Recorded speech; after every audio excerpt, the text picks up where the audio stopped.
Welcome back.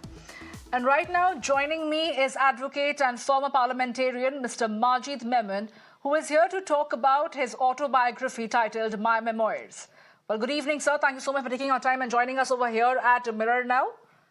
Well, in your book, sir, there are several aspects of life that you have spoken about.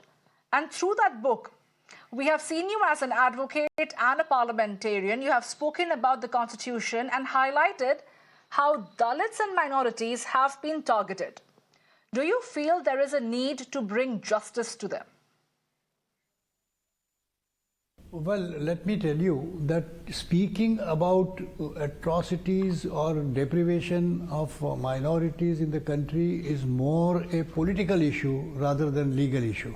Because while in Parliament, I did speak whenever the occasion arose about the injustice being, because there were, during my term as the Rajya Sabha member, there were cases of mob lynching with 90% of the cases where victims were from Muslim community, and therefore I had to raise my voice that mob lynching is perhaps, as Supreme Court has also echoed what I have said, that mob lynching is perhaps one of the gravest of the crime in a civil society governed by rule of law. But then of course that has now subsided, and in fact I have criticized the government whilst as a member of the minority community representing them in the Parliament. I have stated this whenever the situation came that in India Muslims must not be under fear. Muslims must also live happily, fearlessly and with dignity, as Supreme Court has said in interpreting Article 21, right to life and right to personal liberty.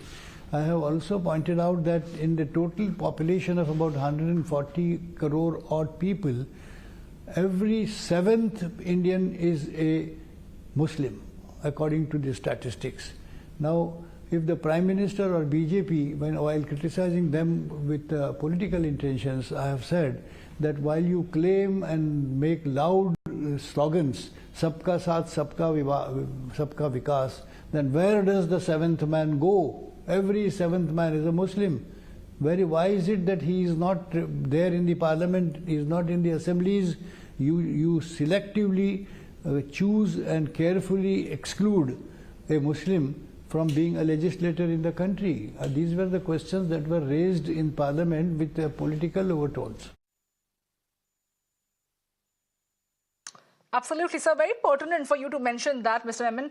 But you have also spoken about the judiciary and highlighted the concern about the delay and the backlog of cases. Do you then agree with the law minister's statement where they may have maintained that they have had record appointments this year? No, see, I have suggested even in Parliament or through my experience in the social life that the proportionate representation is not being given to the minorities. You see, India is a secular country. We have highest, as a member of the minority community myself, I have highest respect for my Hindu brothers. And in fact, they are among my closest friends who are somewhat like my extended family. And therefore, I have absolutely no grudge or grievance or any complaint with regard to an individual Hindu in my company. But then the government policy must be in consonance with the character of republic, because it is a social republic, it is a secular republic, and therefore the distribution of wealth and opportunities, etc., must be equity based, and you can't just exclude one whole community only because you don't like them or because you want them to be chased away. Because, you see, because of partition, Muslims have already suffered a lot in the last more than half century. I think enough is enough. This is India. Now the youth of Indian population today are all those who are born in this India, not in Pakistan. So therefore, I think this kind of hatred being promoted or spread by RSS or some right-wing bodies is not desirable. Absolutely, sir. And also, as far as the electoral process in the country is concerned, you have written about the India's elections, which you feel may not be in accordance with how globally countries conduct their elections. Do you feel that there is a need to examine the authenticity of EVMs?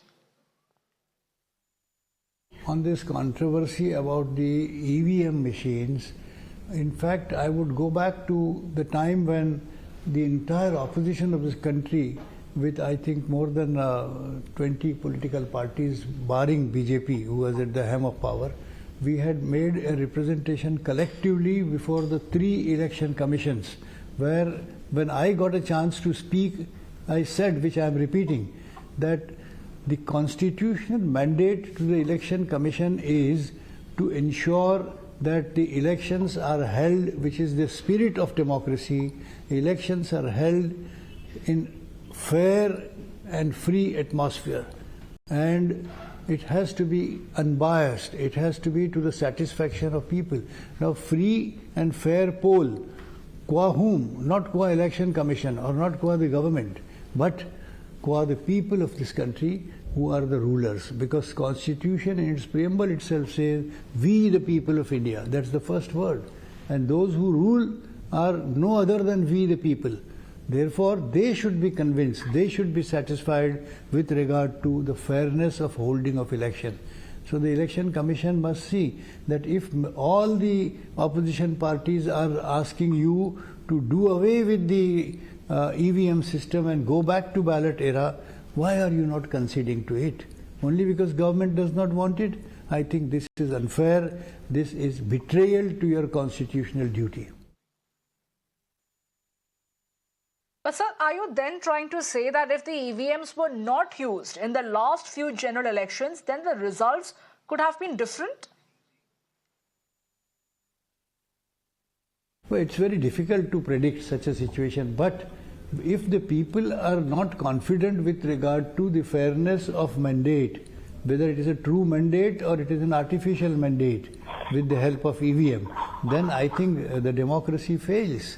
Therefore, it is very difficult for any person associated with any political party to say this side or that side, that if it were ballot papers, they would have lost and we would have won.